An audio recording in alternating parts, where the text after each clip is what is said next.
No dia 1º de julho de 2024, o Plano Real completou 30 anos.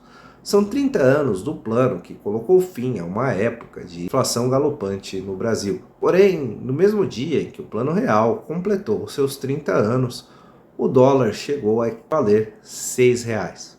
O que explica essa desvalorização do Plano Real e por que o Plano Real foi necessário para colocar estabilidade na economia do Brasil é o que você vai ver nessa série, Plano Real da Ascensão à Queda.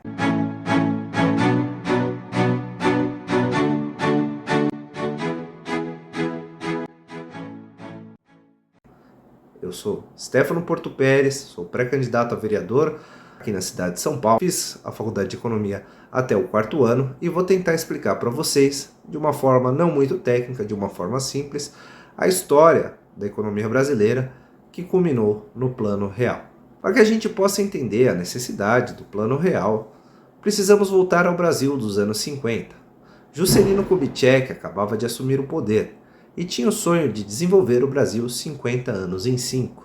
No entanto, não havia dinheiro suficiente no caixa brasileiro, e para que o plano de Juscelino pudesse ser colocado em prática, ele precisou pegar empréstimos no exterior. É importante lembrar que estávamos numa época de Guerra Fria. A política vivia uma instabilidade, uma incerteza muito grande. Em 1964, uma junta militar tomou o poder no Brasil, dando início assim à época do regime militar. Os militares também tinham um plano econômico baseado no desenvolvimentismo. Queriam construir estradas, rodovias, elétricas e hidrelétricas e assim o fizeram, mas para tal precisaram pegar mais empréstimo lá fora, o que aumentou a dívida externa brasileira. Para que essa dívida fosse sanada, os militares começaram a imprimir dinheiro para poder tentar pagar a dívida externa.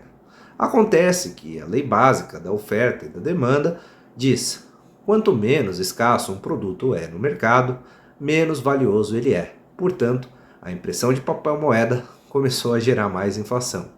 E olha que ainda nem estamos falando dos anos de hiperinflação. Nessa época, era normal um mês de 10% de inflação mensal ser uma inflação baixa. Em 1985, era eleito o primeiro presidente da era democrática Tancredo Neves. Infelizmente, Tancredo morreu antes de assumir o poder, deixando lugar para o seu vice, José Sarney. José Sarney tentou implementar medidas que hoje sabemos que são ultrapassadas, como o tabelamento de preços. Obviamente, a medida não deu certo, pois isso gerou um excesso de demanda e uma escassez de oferta. Acontece que as pessoas tinham dinheiro para comprar os produtos, mas não havia produção suficiente para suprir aquela demanda, já que os empresários não podiam reajustar os seus preços. O resultado disso, obviamente, foi a hiperinflação, já que os produtos passaram a ser escassos nas prateleiras dos supermercados, e como já dito antes, quanto mais escasso um produto, mais valioso ele é. O Brasil chegou a ter a segunda maior inflação da história mundial, perdendo apenas para a inflação da Alemanha do bigodudo. Em 1989, houve uma nova eleição, elegendo assim o presidente Fernando Collor de Mello. Collor, com a hiperinflação no seu colo, tomou uma medida radical, confiscando o dinheiro da poupança das pessoas para tentar contê-la, o que acabou tirando a popularidade de Collor, resultando em seu impeachment, dando lugar assim ao seu vice, Itamar Franco. Itamar Franco nomeou Fernando Henrique Cardoso para o Ministério da Fazenda, e ele, junto a uma equipe de renomados economistas, começou a tomar uma série de medidas que futuramente seriam conhecidas como Plano Real. Primeiramente, ele fez um acordo com o FMI para poder sanar a dívida externa. Para ter dinheiro em caixa, ele começou a privatizar empresas e tomar medidas de austeridade fiscal, ou seja, cortando gastos e aumentando as receitas do governo brasileiro. Era comum na época, devido à instabilidade da moeda brasileira, que os empresários negociassem em dólar, mesmo que a moeda oficial fosse o cruzeiro.